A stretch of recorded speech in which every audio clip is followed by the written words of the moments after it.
Hello दोस्तों आज मैं एक कहानी सुनाती हूँ आपको। बाल गोविंद भक्त। बाल गोविंद भक्त मझोले कद के गोरे चिट्टे आदमी थे। 60 से ऊपर के ही होंगे।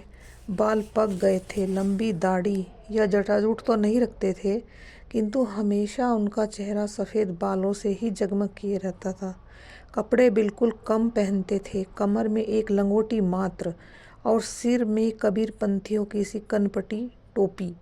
जब जाड़ा आता एक काली कमली ऊपर से ओढ़े रहते।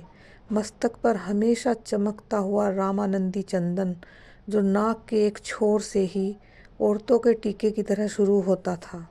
गले में तुलसी की जड़ों की एक बेडोल माला बांधे रखते। ऊपर की तस्वीर से यह नहीं माना जाए कि बाल गोविंद भक्त साधु थे।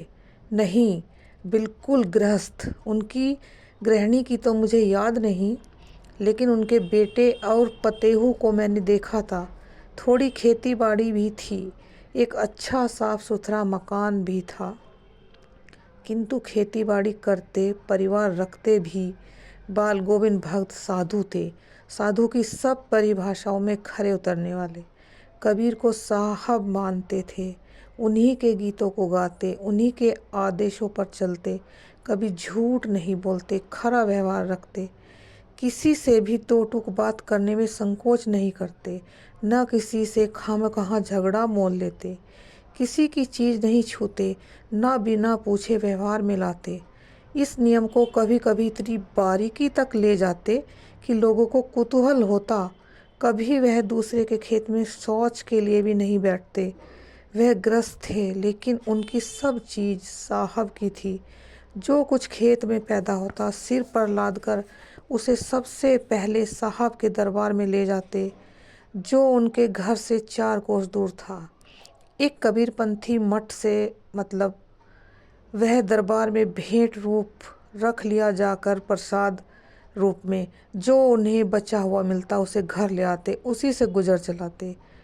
इन सब के ऊपर मैं तो मुग्ध था उनके मधुर गान पर, जो सदा सर्वदा ही सुनने को मिलता। कबीर के वे सीधे साधे पद जो उनके कंठ से निकलकर सजीव हो उठते थे। आषाढ़ की रिमझिम है, समूचा गांव खेतों में उतर पड़ा है। कहीं हल चल रहे हैं, कहीं रोपनी हो रही है। धान के पानी भरे खेतों में बच्चे उछल रहे हैं।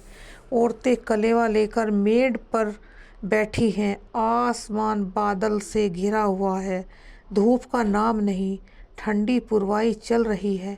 ऐसे ही समय अपने कार्यों में एक स्वर तरंग झंकार की सी उठी।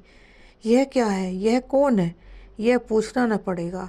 बाल गोविंद भक्त समूचा शरीर कीचड़ में लिथड़े अपने खेत में रोपनी कर रहे हैं। उनकी अंगुली एक एक धान के पौधे को पंक्तिबद्ध खेत में बिठा रही है।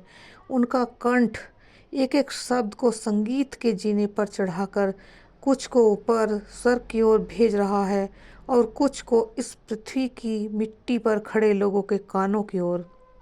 बच्चे खेलते हुए झूम उठते हैं। मेड़ पर खड़ी औरतों के होठ कांपने लगते हैं, वे गुनगुनाने लगती हैं। हलवाहों के पैर ताल से उठने लगते हैं। रोपनी करने वालों की अंगुलियां एक अजीब से क्रम में चलने लगती हैं। बाल गोविंद भक्त का संगीत है यह जादू। भादों की यह अंधेरी अदरतियाँ। अभी थोड़ी ही देर पहले मूसलाधार वर्षा हुई।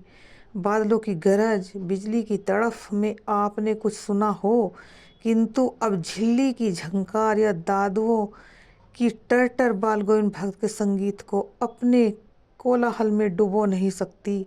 उनकी खंजड़ी डिमक डिमक बज रही है और वे गा रहे हैं। गोदी में पिए वा चमक उठे सखियाँ, चिहुक उठे ना। हाँ, पिया तो गोद में ही है, किंतु वह समझती है कि वह अकेली है। चमक उठती है, चिहुक उठती है। उसी भरे बादलों वाले भादों की आधी रात में उनका यह गान अंधेरे में अकस्मात कौंध उठने वाली बिजली की तरह किसी दिन चौंका देता। अरे, अब सारा संसार अंधेरे में सोया हुआ है। बाल गोविंद भक्त का संगीत जाग रहा है, जगा रहा है। तेरी गठरी में लागा चोर मुसाफिर, जाग जरा।